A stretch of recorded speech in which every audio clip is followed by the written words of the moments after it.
Começar minha fala pontuando o lugar de onde eu falo, que é um lugar da universidade, um lugar da pluralidade. E esse lugar da universidade, que ainda vivemos numa democracia, é um lugar também de disputas narrativas, de disputas de explicações para a vida. Então, partindo desse princípio que esse é um lugar do diverso, da pluralidade de concepções, vou apresentar aqui algumas reflexões. E como tais, não são únicas. São algumas reflexões. Há quem discorde, evidentemente. E a discordância é importante. Afinal de contas, ainda estamos numa democracia. Uma democracia que vem sendo atacada, que vem sendo violentada. E vem sendo violentada de diversas maneiras. Vem sendo violentada quando não garante que o pobre tem uma casa para morar. Porque lá na nossa Constituição diz que é um direito a ter moradia. A nossa democracia e a nossa Constituição vem sendo violentada quando o Estado não garante saúde, habitação.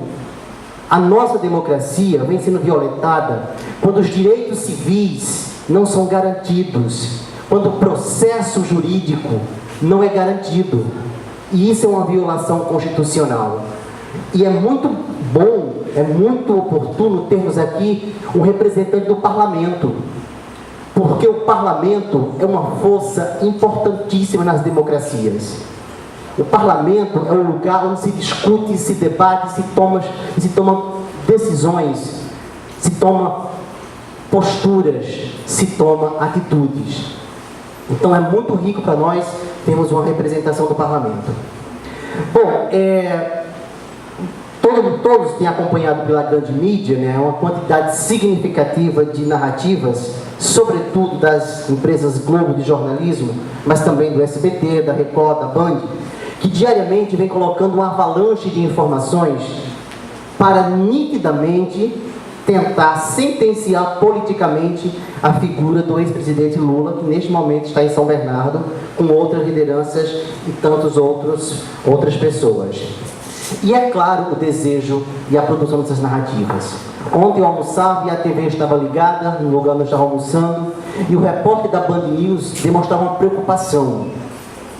Dizia o seguinte, a última pesquisa que foi feita indica que 23% das pessoas entrevistadas votariam em qualquer pessoa que o Lula indicasse. O semblante dele era de preocupação. Então, parte da grande mídia nem esconde mais, né, em busca de um suposto relato imparcial. Bom, nas redes sociais se perfilam manchetes das revistas e jornais que lutam desesperadamente para sedimentar a sentença política do Lula. Colegas, inclusive, da universidade corroboram com essa ação, às vezes disfarçando um pouco as expressões com algum vocabulário mais rebuscados. Colegas da universidade. Pois bem, antes que alguém reduza a discussão ou que pense, né, diferente, não estou aqui defendendo Lula. Primeiro, não estou defendendo ele porque não sou advogado. Segundo, porque aqueles que falam que Lula é culpado, é igual a todos os demais, talvez por ignorância ou por outra razão, desconhecem que a política como uma prática cultural, como uma relação de poder, é assim que é feita. Isso para dizer que na política não existe o lugar da culpa, assim como não há o lugar da inocência. Tudo se discute, se constrói nas relações de forças. Isso para dizer também o seguinte, parcela da população no Brasil, como eu falava inclusive pessoas da academia, ainda continua se informando ou deformando pelo que passa na grande mídia. Quantos colegas nas redes virtuais, ou não, conhecem algumas discussões para além daquelas que são veiculadas pela TV aberta? Que fique claro que uma vez se provando constitucionalmente que houve prática de crime, esta pessoa deve ser punida perante a lei, seja ela quem for, pertença a ela a qual filiação partidária. Como muitas vezes costumam dizer que os historiadores são de esquerda, né? Ultimamente falam muito que somos todos esquerdopatas, né?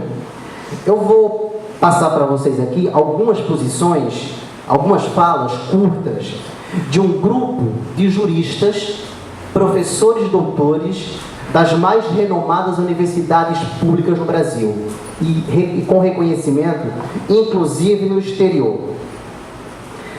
Por que eu estou fazendo isso? Para não dizer, não, está usando só os próprios historiadores, são tudo de esquerda. Inclusive, alguns desses nomes que eu vou citar já tiveram filiações com partidos ditos de direita.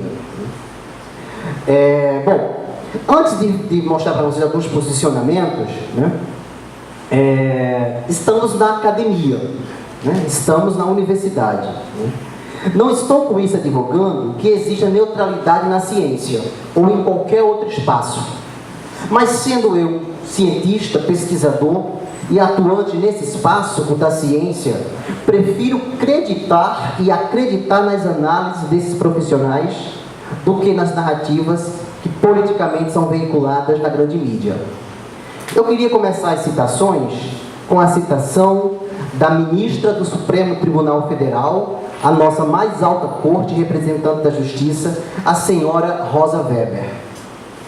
Ela disse o seguinte, abre aspas, como vocês sabem, sou contra a prisão em segunda instância, mas no caso específico do habeas corpus do Lula, não é nem de, o artigo aí da proximidade do Lula, vou acompanhar vocês, os demais membros da corte, e ser a favor da prisão em segunda instância. Mas já adianto aqui, para deixar bem claro, que quando formos votar a regra que vai valer para todo mundo, votarei contra a prisão em segunda instância. Porque prisão em segunda instância é inconstitucional. Isso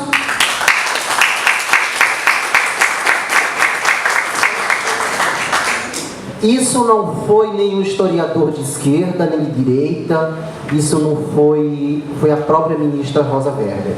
Vocês imaginam o que pessoas com essa atitude, em tribunais, por exemplo, em posições, por exemplo, em situações como a praticada pelo nazismo, onde a vida imediata da pessoa estava em risco, continuasse com essas posturas. Pois bem, vejam o que diz o professor doutor Afrânio Silva Jardim, um dos maiores nomes na área do direito, professor de Direito Penal da Universidade do Estado do Rio de Janeiro. Ele diz, eu estou pegando algumas frases pequenas, ele diz o seguinte, esse conjunto de intelectuais analisaram o processo feito pelo juiz Sérgio Moro. Moro, estou citando aqui o professor Afrânio Silva Jardim, Moro usa grande parte do texto para se defender. Ao invés de mostrar o suposto ato ilegal, o crime, ele usa muito um terço das páginas para se defender. Mostra, segundo o professor Afrânio, a fragilidade que é tão absurda, segundo o professor, que a própria linguagem, como Sérgio Moro coloca no processo, já denuncia. Ele usa repetidas vezes, segundo o professor Afrânio Jardim, Lula como potencial comprador. Uma pessoa que poderia se tornar comprador de algo. Isso, para a prática jurídica, é abominável. Ninguém pode ser condenado por ser possivelmente comprador de alguma coisa. E o professor diz o seguinte, é tão absurdo, é tão surreal a sentença do juiz, que ele diz que deixaria com inveja, inclusive, o grande escritor Franz Kafka. Diz ele que Franz Kafka, autor do romance O Processo, ficaria com inveja, porque o juiz atribui crime por lavagem de dinheiro para uma pessoa que visitou um imóvel que poderia comprar. Um outro professor, Alexandre Araújo Costa, professor doutor da Universidade de Brasília, diz que toda a sentença foi sem base comprobatória. Foi uma decisão inconsistente e sem provas. Raciocínio também muito próximo do professor doutor Alexandre de Moraes Bahia, professor da Faculdade de Direito da Universidade Federal de Ouro Preto. Diz ele, o campo do direito ficou à deriva. mostra uma sentença baseada em matéria jornalística do Globo. Foram violadas as regras do campo do direito. O próprio Estado democrático do direito foi ignorado.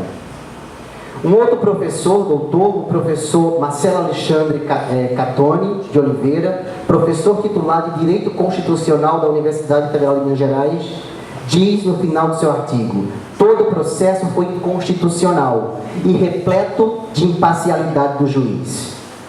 O professor titular de Direito Processual Penal da Universidade Federal do Rio de Janeiro, Antônio Eduardo Ramiro Santoro, também expressa as mesmas conclusões do professor lá de Minas. O professor Augusto Jobim do Amaral, professor do Programa de Pós-Graduação em Ciências Criminais da PUC do Rio Grande do Sul, diz, abre aspas, o processo e a sentença parecem um cinismo jurídico, tamanho absurdo inconstitucional. A professora Beatriz Vargas Ramos, professora de Direito Penal e Criminologia também da UNB, diz que todo o processo foi lacunar. Houve uso abusivo e inconstitucional da testemunha. Isso é uma prática do regime militar. As pessoas do regime militar eram presas. Dá um exemplo. Igor era considerado subversivo, era preso. Para não ser torturado, muitas vezes, Igor delatava outras pessoas. E essa delação era utilizada como prova inconteste para incriminar. Estivesse Igor falando ou não a verdade. É uma prática que ficou provada e foi utilizada pelo juiz Sérgio Moro. E isso, para os pesquisadores do campo do direito, é algo abominável. A professora Carol Proner, professora da Faculdade Nacional de Direito da Universidade Federal do Rio de Janeiro, diz: as ações do juiz Sérgio Moro colocam em risco todo o processo penal, todo o processo legal. Ela mostra também a preocupação de juristas internacionais com a violação do Estado Democrático de Direito no Brasil. Raciocínio também próximo da professora doutora Cecília Cabareiro Lois, da Faculdade de Direito da Universidade Federal do Rio de Janeiro. Nada além de falácias, diz a professora. Também interpretação muito próxima da professora Cláudia Maria Barbosa e da professora Cristiane Brandão. Também segue esse raciocínio. Como o tempo está vou adiantar um pouco mais. É um raciocínio também da professora doutora Ellen Rodrigues, professora de Direito Penal e Criminologia da Universidade Federal de Juiz de Fora, e tantos outros. Os exemplos aqui poderiam ser inúmeros. Bom, eu vou finalizar. Isso eu acredito que uma boa parcela dos que estão aqui me ouvindo sabe disso. As ações demonstradas, as práticas divulgadas, revelam que todo o processo ele foi político, partidário e não jurídico. Vou finalizar com um relato, contando uma história, um pedaço de uma história para vocês. Havia um menino, tinha 6 anos, os pais eram agricultores, pobres e analfabetos. O menino, assim como seus irmãos, trabalhava na roça, plantando milho, feijão e mandioca para comer, desde os 7 anos de idade. Trabalhava das 6h30 da manhã às 11 horas. Às vezes, o café da manhã era uma xícara de café preto e um pedaço de beiju. Nada mais. O menino seguia da roça, andava uns 40 minutos até chegar em casa, com pedaços de madeira, com lenhas nas costas, para o fogo, porque em sua casa não havia fogão a gás. Em casa almoçava feijão, farinha, às vezes tinha arroz, às vezes tinha ovo, às vezes, muitas vezes, tinha carne. À tarde, para a escola pública na zona rural do município onde morava. Ao terminar o ensino fundamental 1, o menino passou a estudar na cidade. A rotina da roça continuava a mesma, com uma diferença. Ele trabalhava agora só até as 10h30 da manhã na roça, porque tinha que caminhar a pé até a cidade. Levava 1h30 para chegar à escola na cidade e 1h30 para voltar. Todo o trajeto era feito a pé. Concluiu o ensino fundamental 1 o Fundamental 2 e o ensino médio. O que mais poderia querer aquele menino? O pai dele faleceu, a vida ficou ainda mais difícil. Mas aquele menino decidiu estudar e fazer uma faculdade. Quase um absurdo. O primeiro da família a sair da roça e estudar até fazer uma faculdade. Não seria possível, quase um ato subversivo, mas foi possível. Fez graduação em uma universidade pública, até porque em uma instituição particular não poderia, por questões óbvias financeiras. Fez a graduação e ele não quis parar. Decidiu se mudar até a capital para fazer o mestrado, porque mestrado só existia na capital. Porque mestrado só existia na capital. Conseguiu se mudar. Fez seleção de mestrado na Universidade Federal do seu estado. O programa de pós-graduação havia aumentado o número de vagas. Aquele menino passou em terceiro lugar na seleção. Iniciou o curso. Fez a pesquisa com bolsa.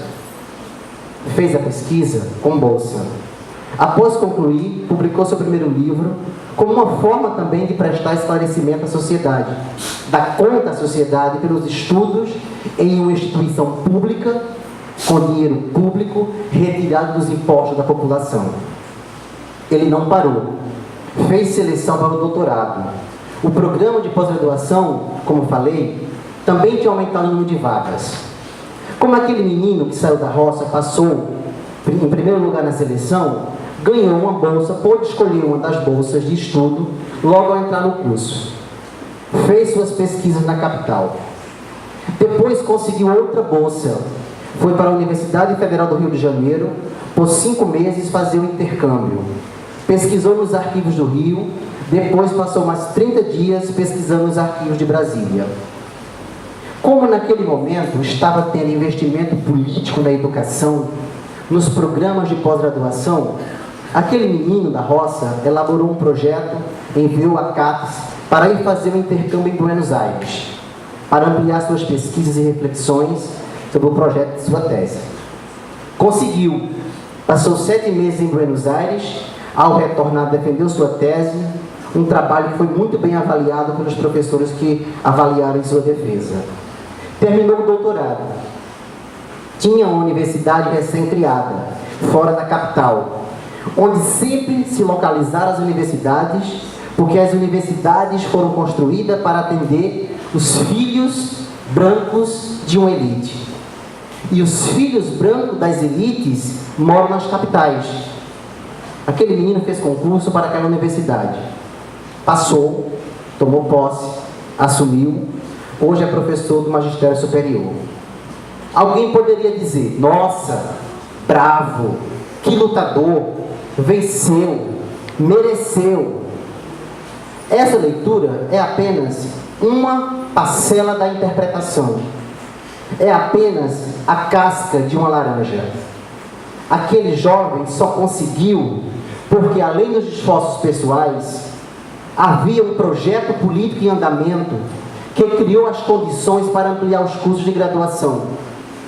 Havia um projeto político que criou as condições para investir na educação superior, para ampliar o número de vagas, para permitir que os programas de pós-graduação aumentassem o número de vagas. Havia um projeto que permitia que a educação fosse ampliada, que as universidades não ficassem restritas às capitais ou grandes centros, onde os filhos brancos das elites moravam. Havia um projeto político que permitia aos pesquisadores ganharem bolsas para realizarem suas pesquisas. Havia um projeto político que criava novas universidades, como a Unifespa, e permitiu que aquele menino da roça fizesse concurso e hoje estivesse aqui, nesse momento, falando para vocês. Sem as condições políticas, meus esforços teriam sido em vão. Eu teria continuado na roça, muito provavelmente. Não podemos permitir que nenhum tipo de retrocesso aconteça. Eu peço desculpas.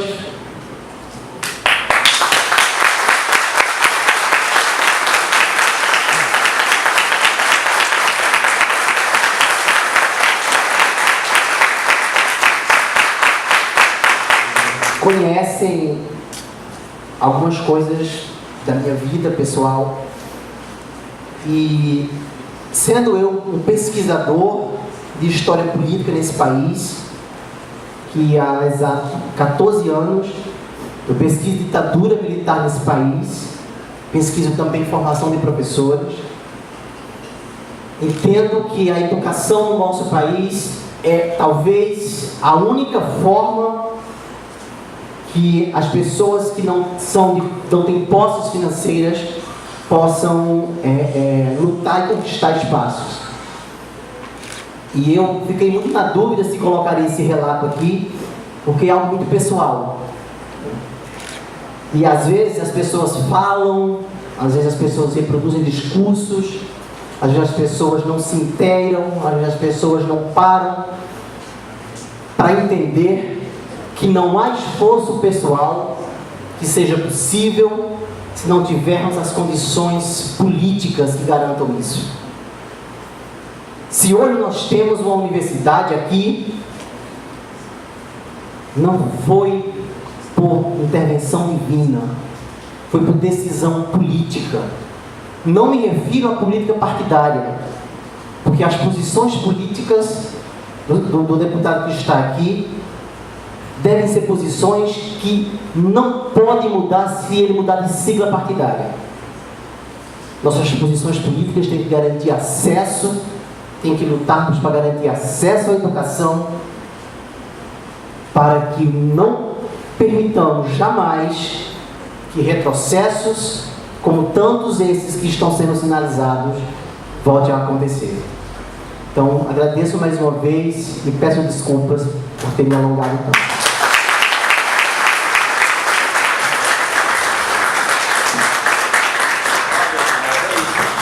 O relatório funciona assim.